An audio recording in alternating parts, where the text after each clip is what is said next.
मेघा अपनी साड़ी पहन चुकी थी और अपने बालों को आखिरी स्वरूप दे रही थी। तभी उसकी सासू माँ की आवाज आई, मेघा तुम तैयार हुई कि नहीं? सब लोग आ गए होंगे, अब ज्यादा देर करना ठीक नहीं। मेघा तुरंत कंधा नीचे रखते हुए बोली, बस हो गया, और कमरे से बाहर निकल गई। उसकी सासू माँ तैयार थी रात्रि जागरण में जाने के लिए।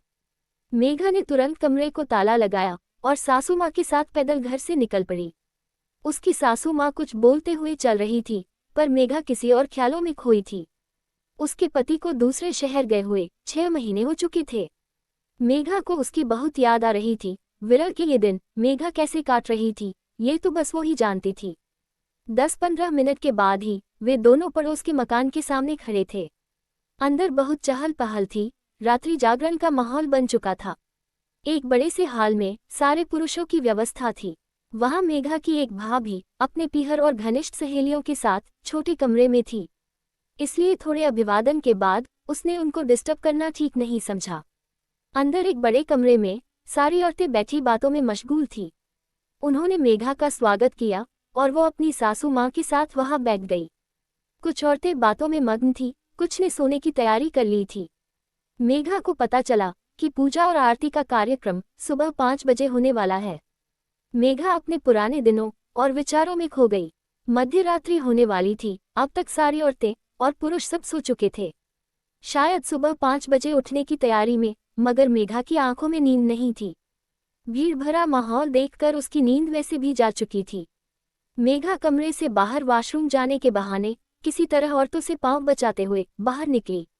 तभी सामने उसे जिम्मी दिखाई दिया, जिसका ये घर था। जिम्मी एक हंसमुख और मधुर स्वभाव का युवक था। उम्र में वो मेघा के पति का हम उम्र था। जब भी किसी पार्टी या फंक्शन में वो जाता, अपनी बातों से क्षमा बांध देता। मेघा को ऐसे व्यक्तित्व हमेशा आकर्षित करते थे।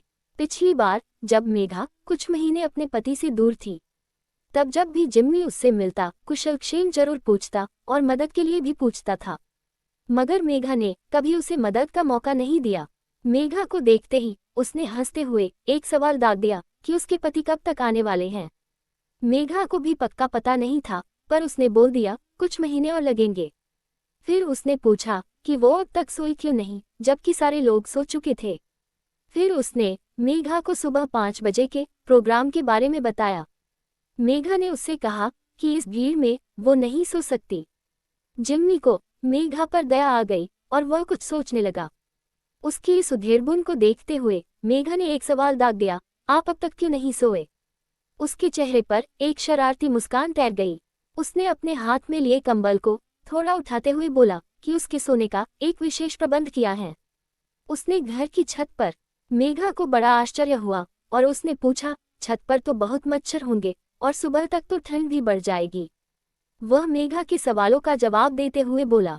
उसने बताया कि उसने एक मच्छरदानी का इंतजाम पहले से ही कर लिया है और ठंड से बचने के लिए कंबल लेने ही आया था। उसने बताया, ये कंबल भी उसने किसी और सोते हुए व्यक्ति के सिरहाने से निकाल कर लिया है। मेघा उसकी इस शरारत पर खिलखिला पड़ी।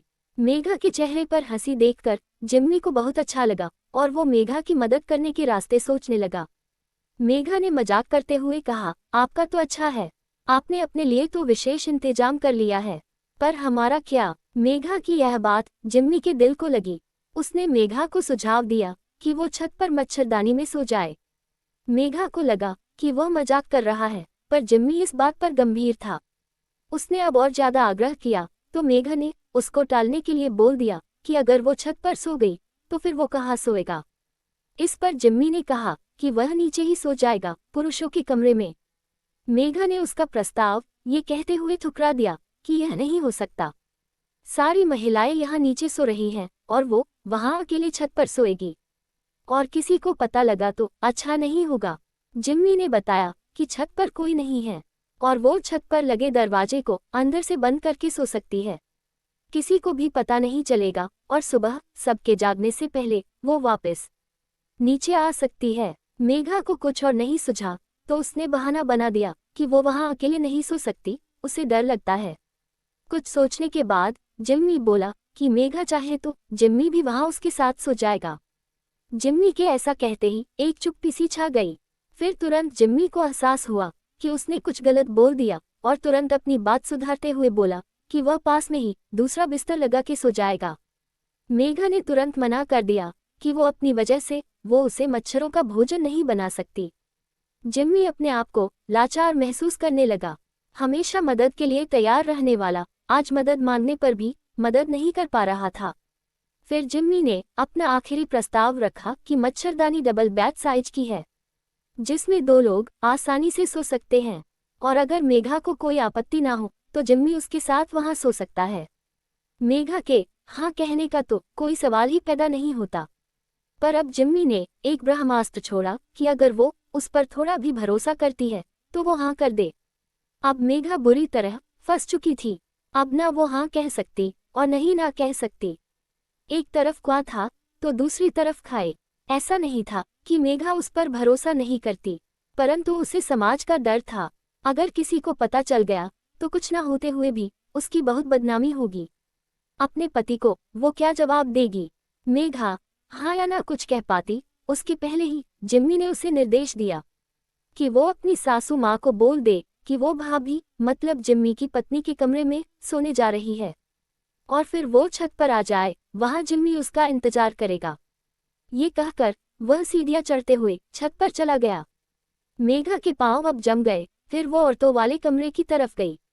उसकी सासू माँ दूसरे कोने में सो रही थी और उन तक पहुंचने के लिए मेघा को काफी लोगों को लंघ कर जाना था, और फिर उसने सासू माँ की नींद खराब करना ठीक नहीं समझा। मेघा मुड़कर सीढ़ियों की तरफ भारी कदमों से बढ़ने लगी। किसी तरह बिना मन के वो छत पर पहुंची। वहां जिम्मी उसका इंतजार कर रहा था। उसने छत के दरवाजे पर कुंडी लगाते हुए मेघा को आश्वासन दिया कि वो जरा भी चिंता ना करे और किसी को कुछ पता नहीं चलेगा। वो अच्छे से बिस्तर लगा रहा था और मच्छरदानी के अंदर 2 तकिए भी लगा दिए थे। उसने कहीं से मेघा के लिए दूसरे तकिए का इंतजाम कर लिया था। शायद फिर किसी के सिरहाने से उसने खींचा होगा। अब वे दोनों एक ही बिस्तर पर लेटकर आसमान को निहार रहे थे। चांदनी रात थी, आसमान भी साफ था, तारों से भरा हुआ और बहुत खुशनुमा रात का मौसम था। हल्की सी हवा भी चल रही थी, पर अभी ठंड शुरू नहीं हुई थी, इसलिए कंबल एक कोने में पड़ा था। थोड़ी देर वे दोनों ऐसे ही बातें करते रहे। फिर थोड़ी खामोशी, और पता ही नहीं चला कब मेघा की आंख लग गई। अचानक मेघा को अपने सीने पर कुछ हलचल महसूस हुई और उसकी नींद टूट गई, पर उसकी आंखें अभी भी बंद ही थी। उसने महसूस किया बदन पर कुछ रेंग रहा था। वो डर से कांप उठी। क्या ये जिम्मी की हरकत थी? अब वो क्या कर सकती थी?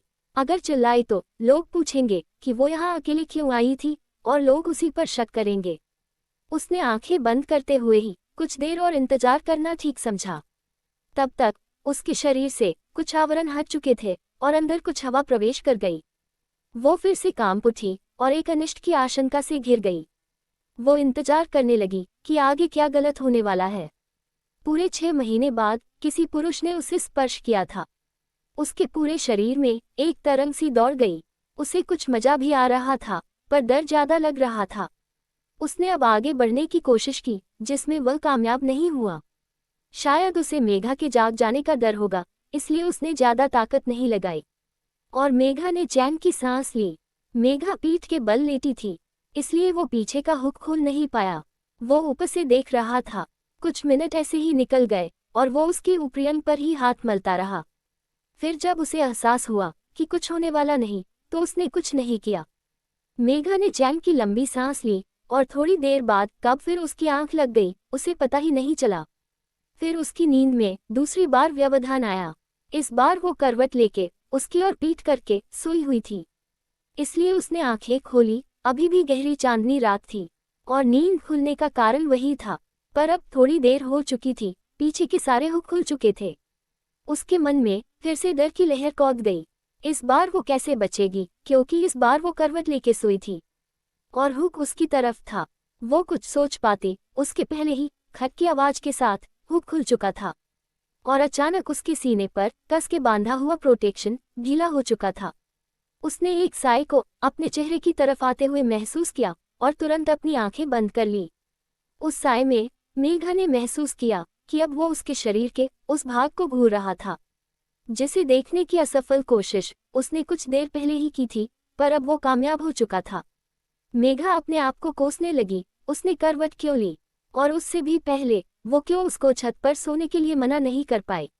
पर अब क्या हो सकता था, क्या अब भी बहुत कुछ रोका जा सकता था।